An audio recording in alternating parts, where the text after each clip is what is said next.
We sort of touched on it before about what we kind of felt we needed, well, we should have been into as kids, as guys. Tavi, in terms of the music, so I suppose the segue is, yeah, there just weren't a lot of Asian people who were into metal. Yeah, I think that's probably a fair conclusion. yeah. What's your take on it all? That's yeah. I was excited to talk about this because we mentioned it in our podcast. But yeah, it's just I don't know how it's weird because like I mean just kind of analyzing it because us as Asians, we're quite reserved and we're taught not to like really overtly or explicitly express strong emotions. So metal sounds like anger to a lot of people that don't listen to metal. And it's kind of like maybe that Western mentality of like express yourself, like really express yourself. So it's kind of like, I guess that's why it's seen as a Western thing. But I feel like if people in Asia openly listen to metal, like man, like depression rates would go down because metal is such like a calming aspect of my life.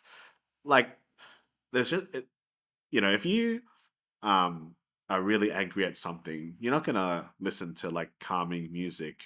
I mean, like when I called Jetstar the other day because they cancelled my flight, they're like, "Can we put you on hold?"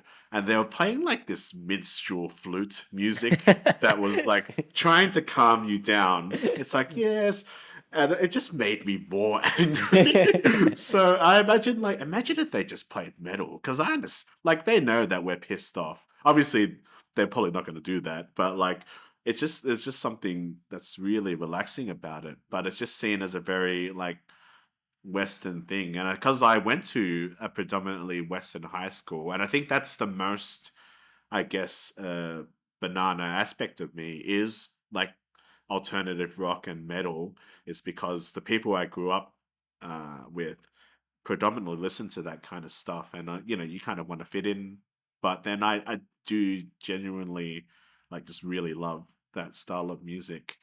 Um, What What are some of your favorite bands oh, from that genre? Yeah, so growing up in high school, I was really into Slipknot. I was into Muse, even though they're more alternative.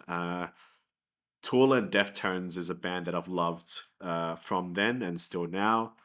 Oh gosh, there's so many. In terms of newer metal, I like Architects. They're really cool.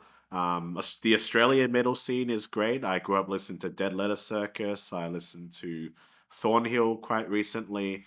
I was a big Carnival fan, so I'm a big like progressive metal guy. I like my 15-minute songs where I can just sit on a couch and space out and listen to like different time signatures and shit. Even though I'm not a musician and I don't have the terminology to explain that, I really like a lot of like complex stuff. Yeah, I'd be here too long to listen to list all the bands that I like. But in terms of Asian metal, like Crossfaith are cool, Baby Metal, Crystal Lake, and like all that shit. Yeah, good fucking stuff, man. Yeah. Yeah, I think you hit the nail on the head. So you can probably put punk rock into that genre too, where it's, Yeah. as an Asian kid, you really just want to please the parents, get through, not cause too many problems traditionally anyway. And yeah, the metal was counter to all that kind of stood for.